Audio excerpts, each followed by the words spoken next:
લીના મેઘરજના અંતરિયાળ રાજસ્થાન સરહદે આવેલ મોટી મોયડીથી ઢેમડા જવાના રસ્તે આવતી વાત્રક નદી પર પુલના અભાવે દર ચોમાસે 2 મહિના બંને તરફના લોકોના વ્યવહાર કામકાજ અટકી જાય છે।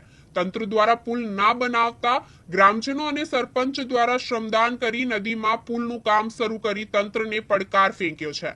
મેઘરજના અંતરિયાળ અને રાજસ્થાન સરહદે આવેલ એવા મોટી મોયડી ગામથી ઢેમડા ગામ વચ્ચે વિશાળ વાત્રક નદી આવે છે। વાત્રક નદી ઓળગીને મોયડી ગામના ખેડૂતોની લગભગ 250 વીઘા કરતા વધુ જમીન ઢેમડા ગામે આવેલી છે। એટલે દરરોજ ખેડૂતોને ખેતીકામ માટે નદીમાં થઈને ઢેમડા જવું પડે છે। એ સિવાય રાજસ્થાનના 25 કરતા વધુ ગામના લોકોને અવરજવર કરવા માટે વાત્રક નદી ઓળગવી પડે છે। એ જ રીતે વાત્રક નદીને પેલે પાર આવેલ ઢેમડા ગામના લોકોનો તમામ વ્યવહાર મોટી મોયડી ગામ સાથે છે। સસ્તા અનાજની દુકાન, વિદ્યાર્થીઓને હાઈસ્કૂલ, દૂધ ડેરી, સહકારી બેંક, પ્રાથમિક આરોગ્ય કેન્દ્ર આ તમામ સુવિધા મોટી મોયડી ગામે છે। ત્યારે દર ચોમાસે જ્યારે નદીમાં પૂર આવે ત્યારે બંને તરફ ખેડૂતો, વિદ્યાર્થીઓ અને આમ જનતા 2 માસ સુધી સંપર્ક વિહોણા બને છે।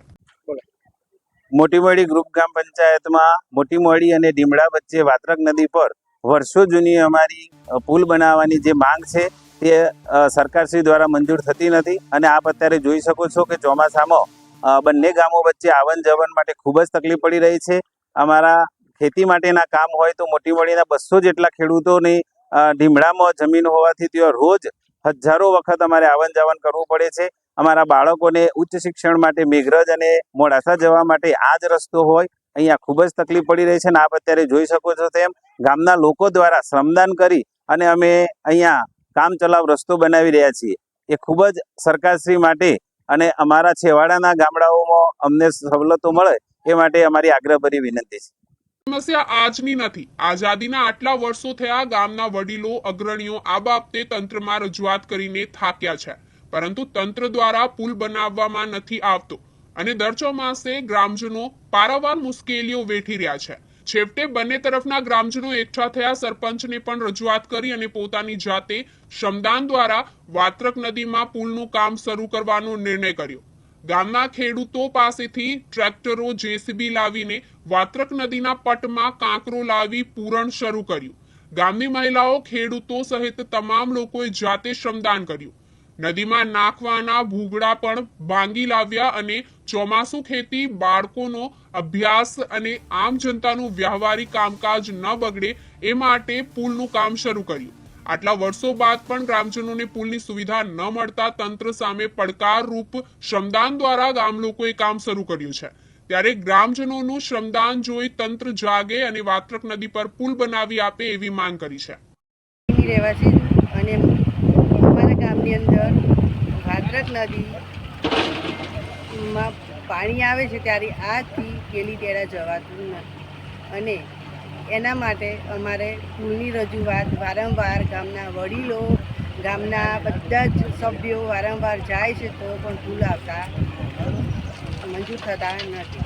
એટલા માટે મારી એટલી જ રજૂઆત છે કે સરકારને વહેલી તકે અમારું પુલ બનાવી આપે અને અમારા ગામ લોકો થઈ અને ગામની પંચાયત અને ગામ લોકો થઈ ફાળો કરી અને અમે રોડ બનાવીએ છીએ અને અમારે નાની મોયડી અને ઢીમડાના લોકો એમના જે સસ્તું અનાજ કોટામાં મળે છે એના માટે આવવા માટે પણ એમને બહુ તકલીફ પડે છે।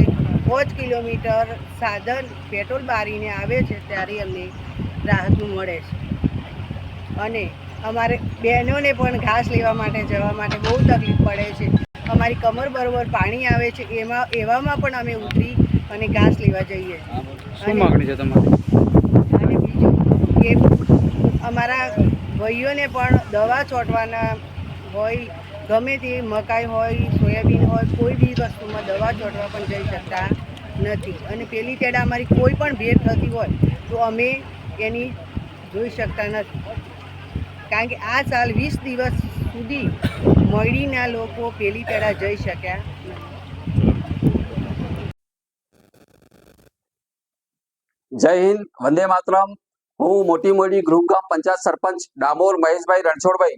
અમારી ગામજનોની માંગ મોટી મોયડી વાત્રક નદી પર બ્રિજ બનાવવાની જેથી અમારી સરકારમાં હંમેશા રજૂઆત જાય છે, પણ સરકાર અમારી આ રજૂઆતને હંમેશા ધ્યાને દોરતી નથી. તેથી સરકારને અમે રિક્વેસ્ટ કરીએ છીએ કે અમારે આ નદી પર બ્રિજ તાત્કાલિક બનાવે અને પબ્લિકને આવવા જવા માટે તાત્કાલિક નિવારણ કરે. હવે આજના તમે મેસેજ જુઓ છો કે જેમ કે મતલબ ગામજનો મને રિક્વેસ્ટ કરી કે આ નદી ઉપર આપણે કંઈક જવા માટે વ્યવસ્થા સરપંચશ્રી કરી આપો. અમે વ્યવસ્થા માટે ગામજનો ભેગા થઈ અને આ નદી પર એક લોકલ બ્રિજનું આયોજન કર્યું છે. આજુબાજુ ઘરના તૂટેલા લાવીને આ નદી ઉપર કાંકરો દ્વારા પાળ બાંધી અને પબ્લિકને આવવા જવા માટે એક રસ્તો બનાવ્યો છે. તેથી સરકારને રિક્વેસ્ટ કરું છું કે તાત્કાલિક આ નદી ઉપર વિઝિટ કરી અને તાત્કાલિક બ્રિજ બનાવે તેવી ગવર્મેન્ટને રિક્વેસ્ટ. જય હિન્દ, જય ભારત.